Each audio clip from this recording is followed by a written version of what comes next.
How'd it go today? It's good. It's good to get out there and try to figure out the swing a little bit and try to get dialed in and ready for the real game on Friday and a little bit of pressure. All right, when you're falling asleep tonight, you're thinking about your round tomorrow. What hole's giving you nightmares tonight? None of them are giving me nightmares. It's more so my swing, and I'll be visualizing like the tempo, the kind of the swing thoughts. I'll be visioning that or having a vision of that. Probably as I wake up about 4:30 in the morning, I can't fall back asleep because I'm thinking about my golf swing. Any holes out there you're like, oh yeah, I got that. That's a birdie hole for Adam Thielen. No, I mean honestly, that's not kind of the way I approach the game is like, man, just like get it in the fairway, keep it safe, and then attack the pins. So that's kind of how I think of it. So I mean, I'm sure there's some out there. Some of those par fives are shorter, a couple of them are longer. So those short par fives, you really just got to hit it in the fairway and give yourself a chance because you don't have to bomb it. You just got to get it in the fairway and give yourself a look at, putting it on the green and two putt birdie. All right, I don't know how many of your teammates' swings you've seen in the last year and a half, but do you have like are you the best golfer on the team? I would imagine. Yeah, I think so. I think so. What about the opposite end of the spectrum? Oh, there's some really bad golfers. I think Bryce Young is probably the worst. Oh We're wow. working on it though. You know what? He took about 15, 20 minutes with me one day and he significantly improved. So before that it was pretty rough, but I'm kind of urging him to get at least 10, 15 minutes of practice every day, just so he doesn't embarrass himself when he gets that opportunity to get on the golf course. What did instructor Thielen zone in on with Bryce? Well, it was pretty basic with him because I don't think he's ever swung a baseball bat or a golf club ever in his life. So it was just first of all getting the hands together. It was a little interesting holding the club like this, but putting those hands together and then just kind of keeping that left arm straight and focus on the ball, and that's all you need. I'll just stick with Bryce since you were talking about him. It seemed like from being at OTAs and mini camp, there's confidence despite what happened last year for him and all the circumstances. And it looked like the ball was going down the field more. Is that something that was kind of an emphasis in practice?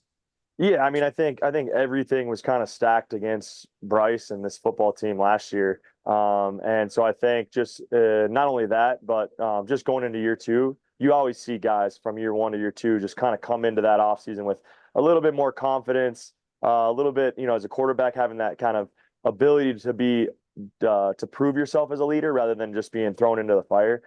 So I think he's really enjoyed that, and you've been able to see that in the locker room, just kind of him just having the weight lifted off his shoulders of this first overall pick, rookie, all these things, just being able to come in there and work for it to earn it. And you've really seen that through the OTAs. What was kind of the vibe when you guys broke OTAs and had the break before training camp in a few weeks? Honestly, I feel like the vibe was like we didn't really want to leave. We want to kind of go into it. We were building so much momentum. Obviously, the coaches and the players, we love our little time away, but I think we were just building so much momentum through OTAs and that trust and that confidence in one another that it was kind of hard to break camp. But excited to get back. Obviously, really enjoy this time with the family and time off. But you kind of get to that week, 2 weeks out where you're like, all right, it's go time, and excited about what the season could have in store for us. And what do you like about Dave Canales and Coach Idzik's philosophy as it pertains to, the offense and the passing game so far? Yeah, I think it's just their confidence in it, their trust in it. There's no panic. It's just like, hey, this is what we're going to do. We're going to be really good at it. We're going to get a lot of reps at it, so you guys feel it and trust it, and kind of morph it into our own. And I think that just breeds, confidence as players when the coaches are all on the same page. They're all confident. They're kind of all encouraging each other to kind of coach the same things.